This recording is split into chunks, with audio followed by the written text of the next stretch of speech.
You're here because you want to understand the forces shaping our world, right? And you want to get it quickly.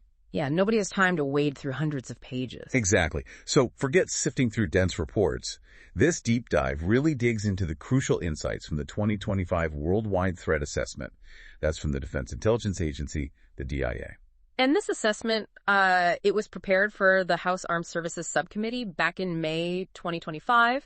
So it gives us more than just, a snapshot of right now. Right. It really lays out the trajectory of global security based on the intel they had at that point. We're looking at emerging trends, not just the immediate dangers. Got it.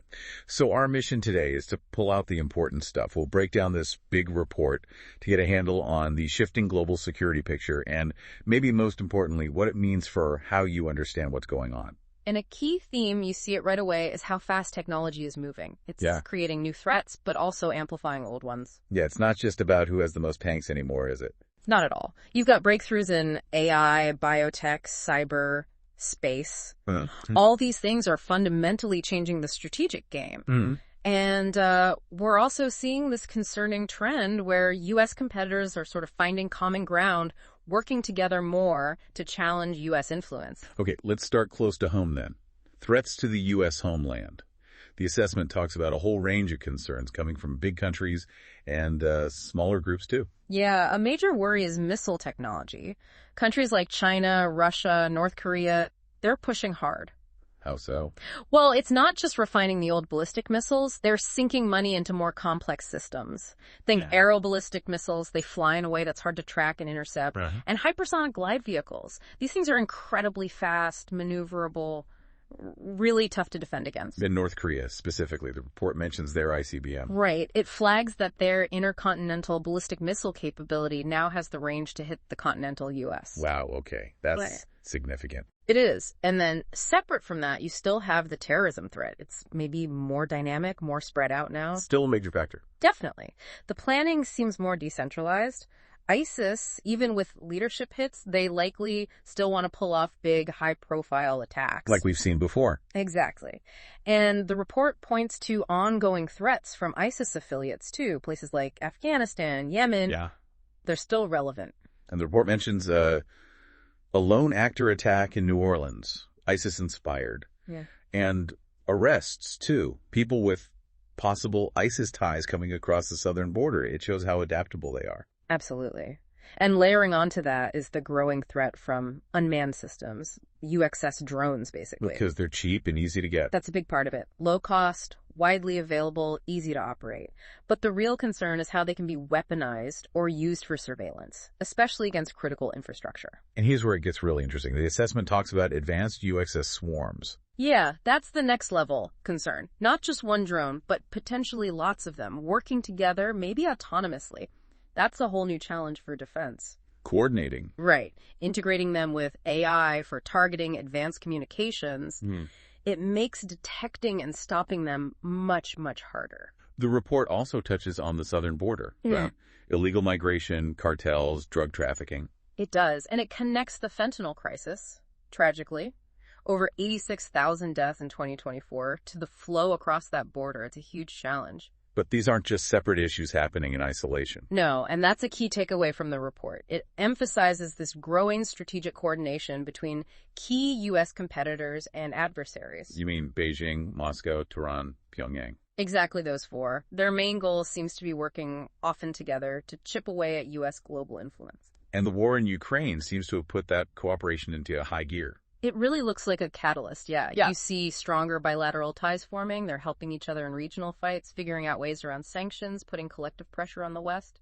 So how does that look on the ground? Well, take China and Russia. They keep up the diplomatic and economic partnership. High-level meetings, working together at the UN, in groups like BRICS and ASEAN. Joint military exercises, too, even up in the Arctic. But China's holding back on sending weapons to Russia directly. Seems so. They appear careful about providing direct lethal aid. Russia, though, is leaning heavily on North Korea. For what? Artillery shells, ballistic missiles. The report even mentions North Korean troops deployed in Ukraine. Wow. And Iran. Iran's a key supplier of armed drones, UAVs to Russia, and it's not a one-way street.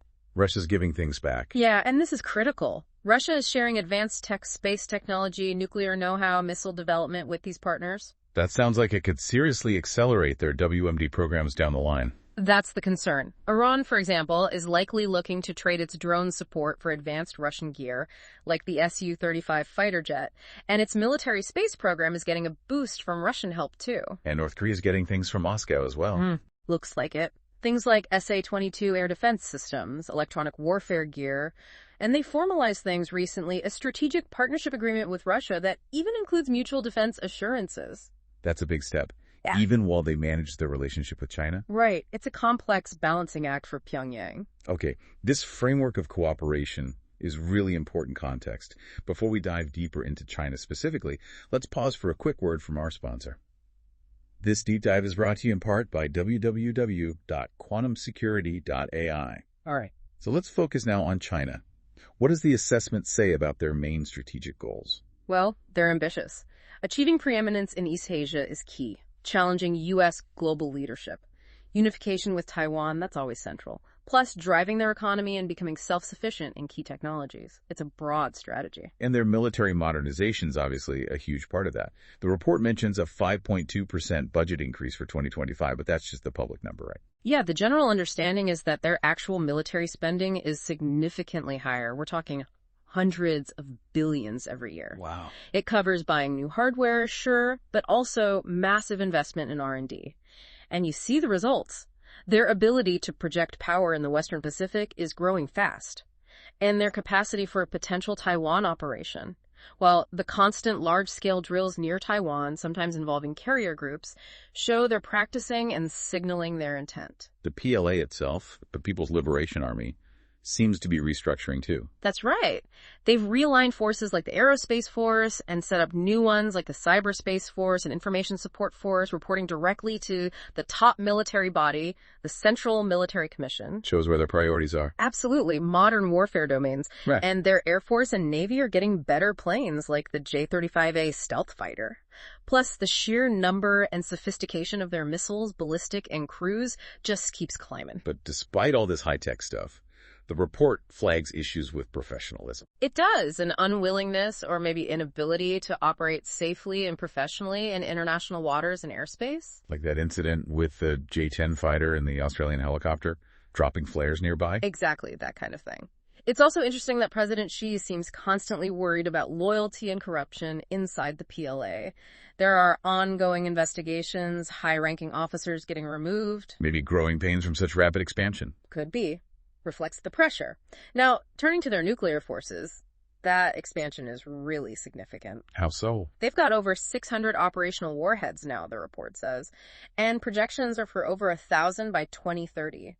They're seriously modernizing and diversifying their nuclear arsenal. Moving towards a more flexible deterrent, maybe? Seems that way. And then there's space. China's got over 1,000 satellites up there now, second only to the U.S., and they're planning huge mega constellations. What's the goal in space? Well, partly building their own robust systems for intelligence, communication, navigation, what they call C5 ISRT, but also, critically, developing ways to potentially neutralize U.S. advantages in space. Counter space tech. Exactly. Anti-satellite missiles, electronic warfare jammers, even satellites designed to physically interfere with others, like their Shijian-21. They're investing heavily there. And cyber. Still a major theater. Oh, absolutely. The report details ongoing, sophisticated cyber intrusions targeting networks worldwide. That includes sensitive U.S. government systems. What are they after? Two main things, it seems.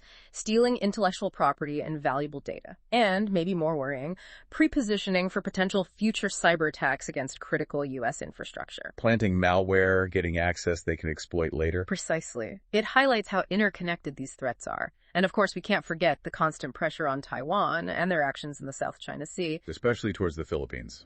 The water cannons, lasers. Yes, really aggressive behavior near places like Second Thomas Shoal. It's dangerously escalatory. And China's building up its ability to operate further afield, too. Overseas bases, logistics. Definitely.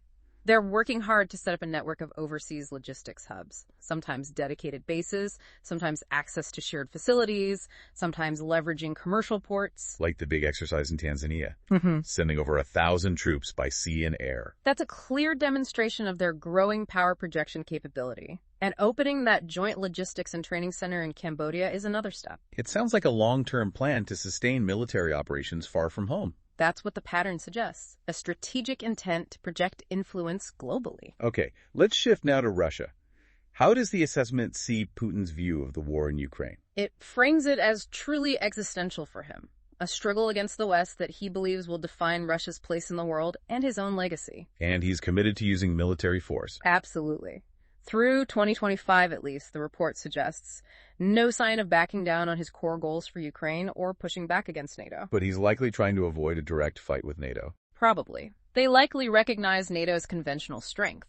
But Russia still has potent asymmetric tools, cyber, information warfare, and of course, their nuclear weapons. And his goals go beyond Ukraine. Oh, yes.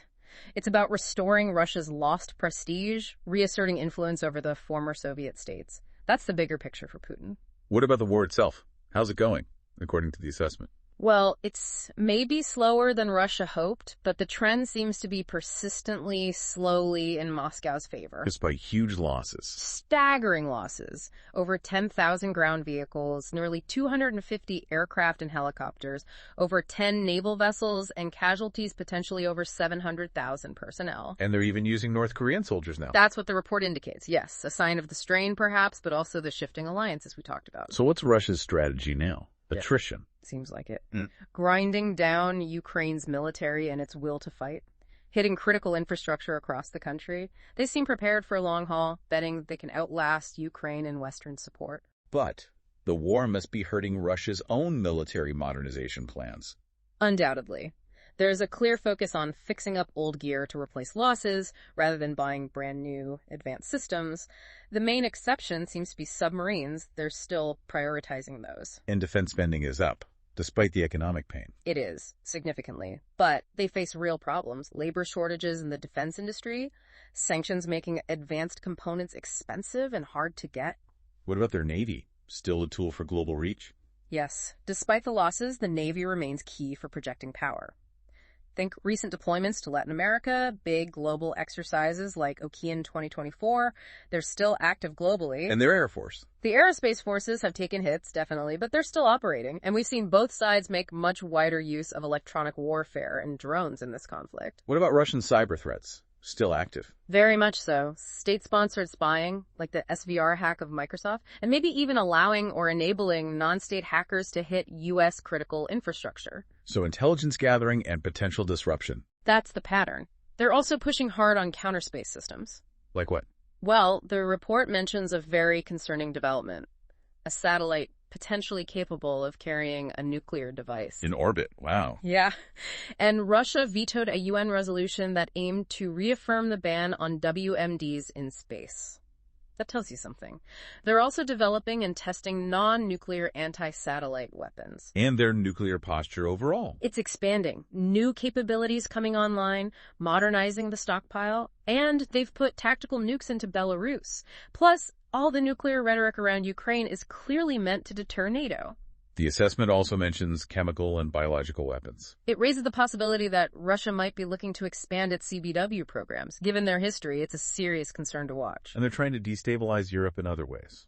Yes, using pro-Russian saboteurs for low-level disruption and sowing discord. It's part of the broader strategy. And globally, trying to build influence. They're actively seeking basing agreements, Mediterranean, Red Sea, Indian Ocean, and strengthening defense ties with countries in the global south, Belarus, Central Asia, Africa, trying to build alternatives to Western partnerships. Understanding these complex global dynamics is crucial. This deep dive is brought to you in part by www.quantumsecurity.ai, providing cutting-edge solutions in an ever-evolving threat landscape. Okay. Let's move to Iran and its proxies. The report points to a change in their strategy. Yeah, a notable shift. They seem more willing to retaliate directly against Israel after Israeli strikes, rather than just relying on their proxy network like they traditionally did. And they're exploiting the Israel-Hamas conflict. Actively trying to, yes. Yeah. Using it to advance their own regional goals, but they'll likely keep arming proxies like Hezbollah and supporting other allied groups. What about the reports of Iranian personnel leaving Syria? That could be linked to the instability after the Assad regime collapsed there. It might affect their ability to supply Hezbollah logistically. And Iran's own military posture, becoming more aggressive. Potentially more proactive. We saw those retaliatory missile and drone strikes against Israel in 2024. They're clearly focusing on improving their missile and UAV pack and their cyber capabilities too. Israel can still hit back hard, though. Oh, definitely. Israel has significant capability to strike inside Iran and relies heavily on its missile defenses. How might Iran react to more U.S. pressure? The assessment suggests things like more proxy attacks on U.S. interests, putting pressure on Gulf partners, maybe targeting shipping again, even assassination plots. And WMDs, where does Iran stand? The assessment judges they're likely not building nuclear weapons right now, but they've taken steps that could shorten the time needed if they decide to go for it. So keeping the option open. Essentially. And they continue working on their chemical and biological weapons capabilities as well. What about the proxies themselves? Hezbollah, Hamas, Houthis. Hezbollah's probably been degraded somewhat by Israeli actions. A big flare-up in Lebanon seems less likely in the near term, though localized clashes are possible. In Gaza, Israeli operations against Hamas have resumed. And the Houthis. They've really ramped up attacks on shipping in the Red Sea and Gulf of Aden since late 2023. They seem more confident, and they keep getting advanced missile and drone tech from Iran, still a major threat to maritime security there. Okay, let's turn to North Korea. Kim Jong-un seems more confident. That's the assessment, yes. Increased confidence, a stronger strategic position. Their military advances, especially WMDs, are a direct threat now, not just regionally, but also potentially to the U.S. homeland. But they face limits. Resources. Yeah, resource constraints definitely impact their conventional military modernization, but their special operations forces are thought to be highly trained. And we mentioned their deployment to Russia. Missile and WMD programs remain the top priority, though. Absolutely. They have a nuclear-armed strategic force that can reach the U.S., they're involved in illicit procurement globally, and they're proliferating tech to countries like Russia. And they keep testing. Yes, successful ICBM tests, and even a large-scale salvo launch in 2024, showing they can fire multiple missiles close together. That signals progress. And the nuclear program itself. Still active. Developing tactical nukes, trying to make smaller warheads for different missiles, and they've rebuilt their nuclear test site, so testing could resume. Plus, the assessment says they likely have chemical and biological warfare programs, too. What about space and cyber for North Korea? They had a successful satellite launch in 2023. They've made threats against U.S. spy satellites. Their ballistic missiles might even have a basic anti-satellite capability. And Russia offered help with their space program. That's reported, yes. Another aspect of that growing cooperation. And in cyber, they're still very active using hacking for revenue, like stealing cryptocurrency, and for traditional espionage. Okay, switching regions, Latin America. Yeah. The report suggests U.S. competitors see opportunities there. Yeah, mainly due to socioeconomic conditions. Instability creates openings. You've got persistent gang violence in Haiti causing chaos, armed groups in Colombia and Ecuador contributing to regional insecurity, and Cuba seems more open to working with China, Russia, and Iran. What are China and Russia doing specifically? China's focused on boosting trade and peeling away diplomatic partners from Taiwan. They're funding big projects like that new deepwater port in Peru and showing interest in the Panama Canal region. And Russia. They keep trying to court support. Sending that nuclear sub to Cuba was a signal. Lots of high-level visits and diplomacy. Let's look at the broader terrorism picture again. ISIS and Al-Qaeda, the threat is changing. It's described as more dynamic, more diffuse. Planning is more decentralized. They're exploiting conflicts like in Syria and Gaza for propaganda and maybe recruitment. And using new tech. Trying to. Looking at commercially available stuff like better drones, maybe even AI to improve their capabilities. Where are they strongest? Their most active and well-resourced affiliates are mainly in Africa now. Tell me more about ISIS specifically. Despite leadership losses in the core areas, they still rely on their global network for inspiration, guidance, funding. They use social media heavily. ISIS Khorasan in Afghanistan is seen as having capability for external attacks. ISIS Somalia is a key hub. And they're expanding in the Sahel and West Africa. Reintegrating released prisoners might also offset some leadership losses. And Al-Qaeda. They seem more focused on localized plots, especially in Africa. They haven't really found a strong successor to al-Zawahiri, but they still want to enable or inspire attacks in the West. And they're definitely using conflicts in the Middle East to boost their message. Any specific groups to watch? Al-Shabaab in East Africa is a persistent threat, including to U.S. forces there. They've shown interest in getting weapons like the Houthis use. And the situations in Syria and Yemen remain breeding grounds for these groups. Moving over to Southeast Asia, what's the mood there? Growing concern about being caught in the middle of great power competition. Many countries are trying to stay somewhat neutral, giving muted responses to global crises. But China's actions in the South China Sea are making that harder. Definitely. China's military harassment is escalating, especially around contested features like Second Thomas Shoal, Sabina Shoal, Scarborough Reef. Against the Philippines, mainly. Yes, repeated incidents involving the Chinese Coast Guard and Navy using aggressive tactics, water cannons, lasers, dangerous maneuvers against Philippine vessels. How is the Philippines responding? Through bilateral diplomacy, but also strengthening their own security posture and passing new laws to counter China's actions. Okay, South Asia next. Key factors there. Terrorism remains a big one. Deep mistrust between neighbors, especially India and Pakistan, and ongoing military and nuclear modernization across the region. What about Afghanistan? The Taliban are in control, fighting against ISIS-Khorasan. They seem to be restricting al-Qaeda's activities, but there are still reports of low-level killings of former government and military personnel. Regionally, they're making slow progress towards de facto recognition from countries like Iran, India, Russia, and China. And India. What are their priorities? Big ambitions. Global leadership status. Countering China long-term is the main focus. They see Pakistan as a secondary, though still potent, threat. We saw recent clashes with Pakistan. Yeah, cross-border missile strikes, ceasefire violations. The tension is always there. India's also focused on building defense partnerships across the Indian Ocean and engaging in multilateral groups. Any progress with China on the border issues? Some agreement on troop disengagement in Ladakh, but the underlying tensions remain. India is pushing its Made in India defense industry initiative hard, modernizing their military new missiles like Agni Prime, Agni V, developing nuclear subs. Still buying from Russia. Yes, the relationship continues, though they seem to be diversifying procurement more now. What about Pakistan's view? Their top priorities are managing the border skirmishes, dealing with militant attacks inside Pakistan, counterterrorism, and continuing their own nuclear modernization. Militant violence remains high. And their view of India. Still seen as an existential threat, they're pursuing battlefield nuclear weapons specifically to counter India's conventional forces, modernizing their nuclear arsenal overall. Where are they getting tech? Likely procuring WMD-applicable goods, probably mostly from China. They have close defense ties with China, lots of joint exercises. Any friction with China? Some, yeah, over attacks on Chinese workers in Pakistan.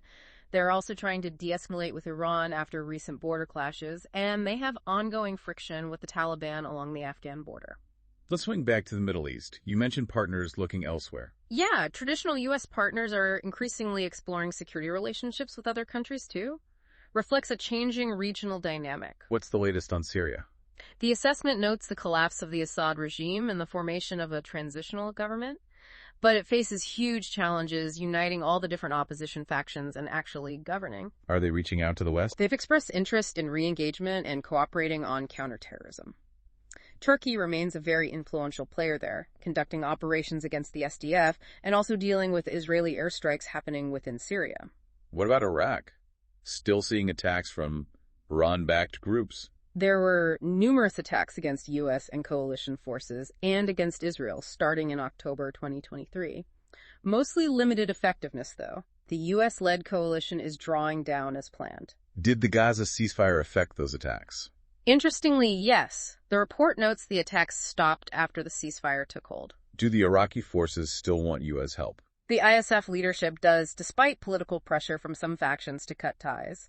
The assessment thinks the ISF can likely handle the weakened ISIS threat on their own for at least the next couple of years. Okay, let's cover Africa. It sounds like instability there creates openings for competitors. That's the dynamic: political and economic instability, humanitarian crises. They create security vacuums and needs that U.S. competitors, especially China and Russia, are stepping in to fill. So African governments are engaging more with China and Russia? Increasingly, yes. for economic aid, infrastructure projects, and security assistance. China is deepening ties through things like the Forum on China-Africa Cooperation, exploring potential military base access, doing joint exercises like the one in Tanzania. Russia. Positioning itself as the alternative security partner, especially where Western influence is waning. Countries like Burkina Faso, CRR, Mali, Niger. Plus, they're running disinformation campaigns across the continent. And the terrorism threat in Africa. Still very high. The report highlights a large number of attacks by ISIS and Al-Qaeda affiliates in 2024. Can you give a quick regional snapshot? Sure. North Africa. Algeria-Morocco tensions, conflict in Mali, Russia gaining influence in Libya, migration pressures towards Europe, West Africa, military juntas facing challenges, significant al-Qaeda threat, Niger kicking out the U.S. military and inviting Russia in. Wow. East Africa. Ethiopia-Somalia tensions seem to be easing a bit, but counterterrorism efforts in Somalia have slowed. The civil war in Sudan is devastating. Ethiopia has its own internal conflicts. And Central Southern Africa? Heightened violence and instability. The DRC conflict involving Rwanda continues. Wagner elements are still crucial for security in the Central African Republic. Unrest persists in Mozambique. It's a complex and often volatile picture across the continent. Now let's look at the polar regions. Russia and China are more active there. Very much so. Increasing presence, building infrastructure, especially in the Arctic. They want to shape the rules up there. What are Russia's Arctic priorities? National security, accessing natural resources, operating their submarines freely. They're maintaining and upgrading military bases there. Right. Even with the Ukraine war draining ground forces, their Arctic naval, air, and air defense forces are mostly intact. And China's Arctic game plan? Developing capabilities. More icebreakers, lots of scientific research, which often has dual-use potential. They assert rights to explore resources and transit waterways.